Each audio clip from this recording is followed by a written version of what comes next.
Oh. My head everywhere hurts. Did I get pulled into pieces or... pieces? No! Lonnie! You're awake! I have just given you first aid for the wounds. For now, we will have to wait for Miss Tooth Fairy to administrate a thorough treatment when she comes back. Don't worry, she's very professional and skillful. You won't feel any pain in the process. Am I in the cabin? Then I'm not dead. Good, I'm not dead. You are safe. The critter is gone. Don't worry. Follow me. Take a deep breath. Hold my hand. Another deep breath.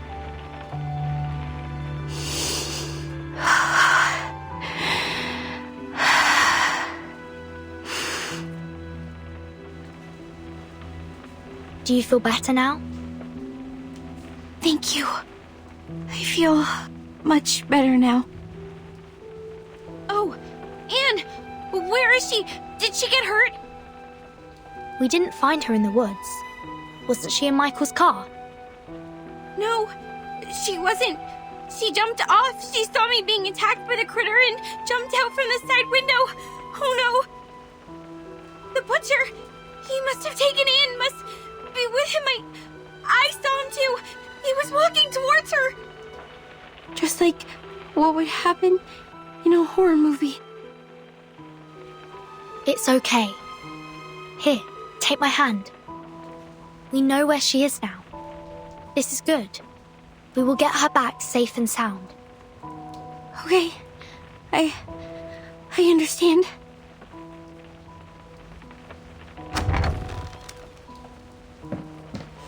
Miss Tooth Fairy, you're back.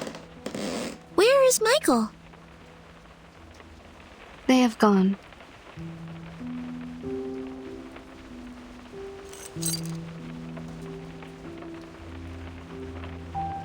We are not able to catch up and intercept their car. It crashed on the edge of the woods in front of us. Crashed on the edge of the woods? What do you mean? I don't know either. The car was about to rush out of the woods, and then we heard a huge crushing sound.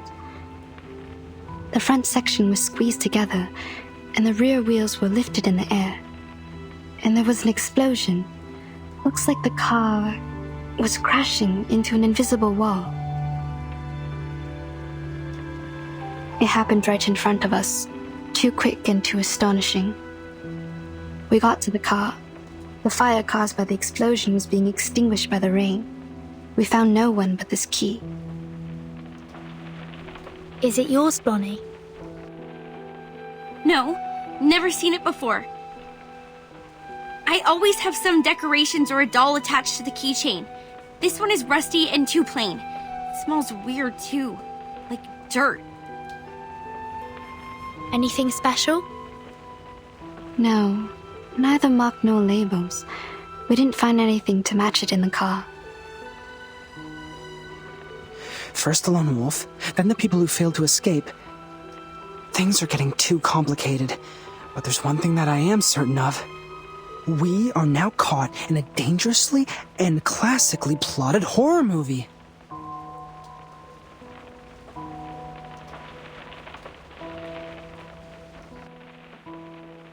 That means Anne jumped off the car in order to save Blonnie from the critter's attack. Then she got lost.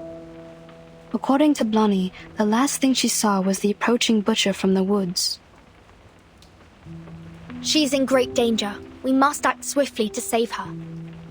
Also, we need to turn this cabin into a security base for the upcoming battles. Horrorpedia and I will rescue Anne. He's a horror movie expert and it will be of great help. In the meantime, you and Sonetto stay here to take care of Blonnie and to secure this room. I will take good care of her.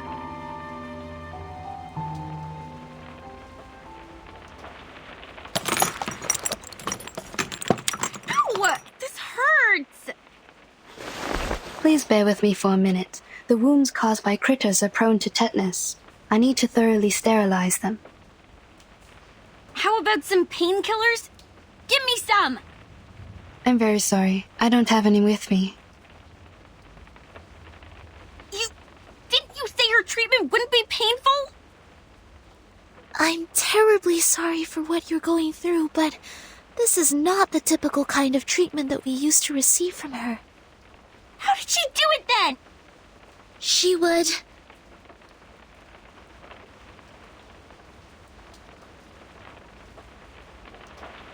She would ask us to take the tooth fairies. That is, those golden elves in the glass jar. They're effective in treating toothache and other oral diseases, but also can be used to reduce inflammation, stimulates wound healing, and relieve headaches. You mean to eat this? Yes. And it actually tastes pretty nice. Like mint and flavored dried plum. It just looks a bit unconventional. You would go as far as to eat this Please, stretch your legs. I need to sterilize the inner thighs. Ow! Okay, fine. I will take that. Bring me the little elflings. Sorry, Blunny. You can't eat tooth fairies as a treatment. Why can't I? Of course I can. I will just put it in my mouth and swallow with my eyes closed. This is not about you. It is my own rule of treatment. I have specific treatments for humans and arcanists correspondingly. Through our contact so far, I got to know that you don't consider yourself as an arcanist, and that's why I will not treat you as one. Are you upset about what I said? I owe you an apology. I shouldn't have been rude to arcanists in front of you. I know it hurt your feelings. I was not myself. I chose to live amongst humans, chose to be their friends, to be a different arcanist. I thought in this way I would be taken in as one of them. But as you see, when things come to a critical moment, they run away without me. It was my car that they drove to escape, and yet they called me a freak and left me here to die. Funny, isn't it? Sad story.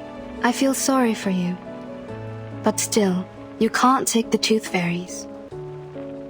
Is this a punishment for what I have done? I can't feed you the tooth fairies only because you still think you are human. You don't recognize the behavior of your human classmates, but still want to be on their side and be one of them. Okay. The wounds are packed. Already? I didn't feel a thing. I've applied carbuncle growth promoter. It will paralyze, sedate, and accelerate your cell regeneration. Your wounds will... Isn't that a medicine for arcanists? It is a prescription approved by the medicine examination supervised by Campbell. In this case, it doesn't violate my rule. You could have applied this earlier and spared me the pain. I don't rely on painkillers. I am an excellent doctor. Minimizing patients' pain is of course my forte. When kids can't suppress their pain, I normally sing for them to ease their pain. You didn't sing for me. Was it because you didn't want to? Maybe. I confess, what you didn't say at first was really annoying. Arcanists and humans always act as if they were of one merged entity, but we all know how lines have been drawn between their own people and the others.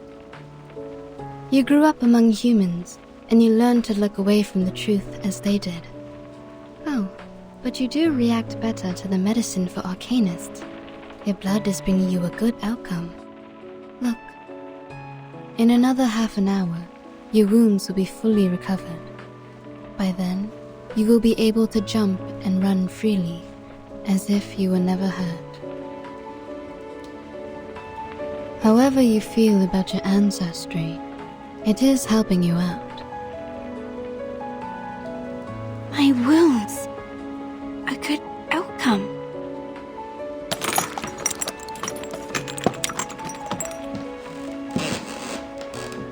Miss Tooth Fairy, please wait. If what Mr. Horrorpedia has said is true, it's dangerous for us to split up. The three of us should stay together. It will take another 25 minutes for her legs to fully recover. If the situation were to develop based on the rules of horror movies, at this stage, I am safe. Don't worry about me. I see.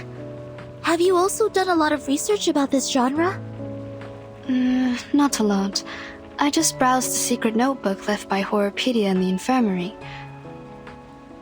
I covered him from the instructors to keep his notebook. Since then, we became friends. Keep things from the instructors? Did you do this a lot? Not really. The rules were extremely strict. Except for Horrorpedia, I only had Vertin as a frequent guest. She pretended that she got a stomachache, lying in bed for half a class. She took many toffees when she left. Timekeeper faked her illness? Ah, and that also explains her toffees. You didn't know that? It seems I need to apologize to Vertin for letting out her secret. But thank goodness you are on her side now. Our negligence didn't cause much damage.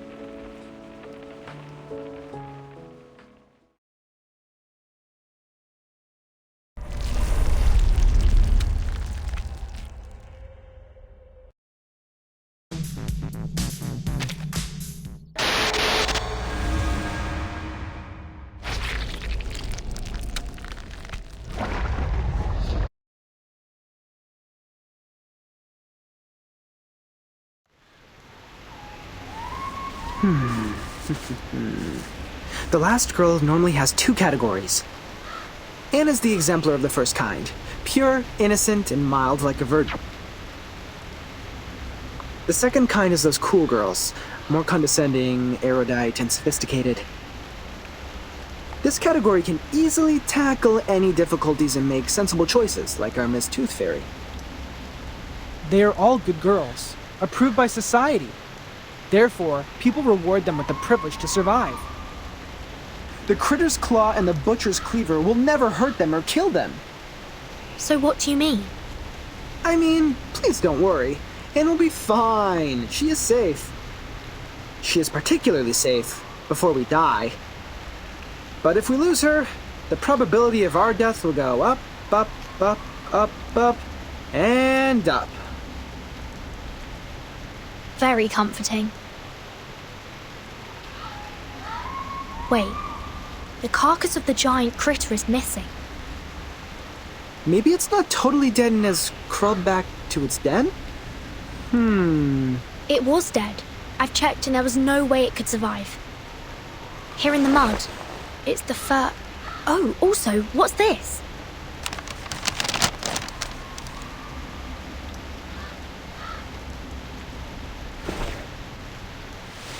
A note? That's weird. Hey, look! It's the butcher's footprints! Let's follow it.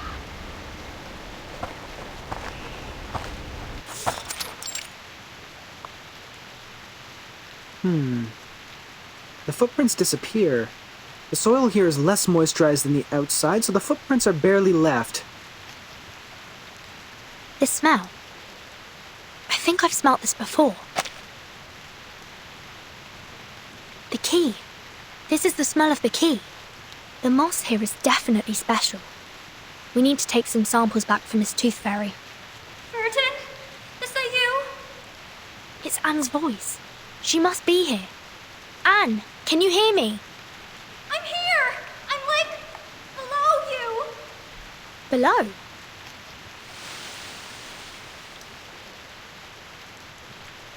The pit is deliberately dug. The soil here is dry and granular. This was originally a cave. She is hidden inside. I see you. Stay strong and take my hands. I will pull. God, thank Thank you. I thought I would die in there. Where are the others? Are they all right? Did someone go rescue them as well? We saved Blonnie, but didn't find any of the boys. Don't worry, we will do our utmost to find them. This is good news. Jennifer is safe now. The butcher threw me into that pit and left. I don't know when he'd be back. Perhaps any time now. Burton, we have to get out of here now.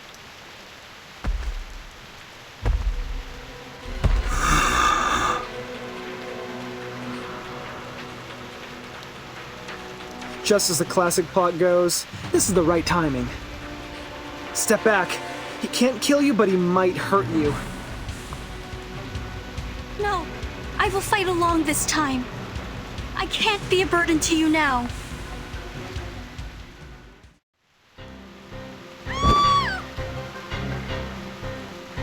Run! Run away from him! Don't let him catch you!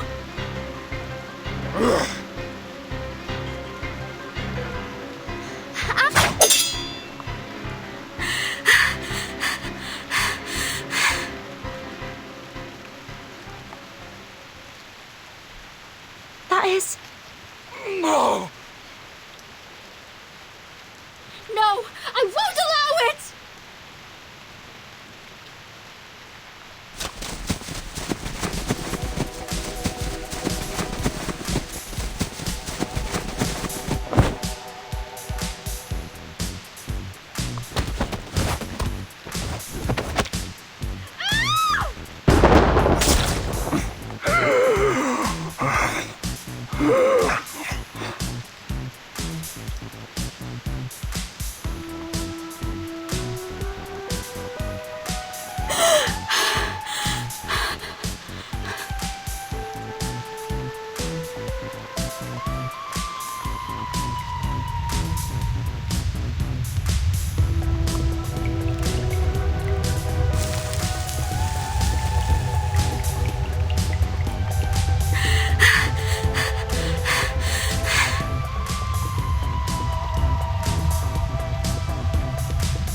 You can let go of me, Anne.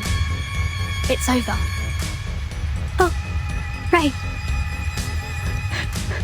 I know. Yeah, you defeated him. Like a marvelous miracle. Wow. A miracle. The Braveheart and the miserable death of the crazy criminal killed by his own weapon. This is the last girl.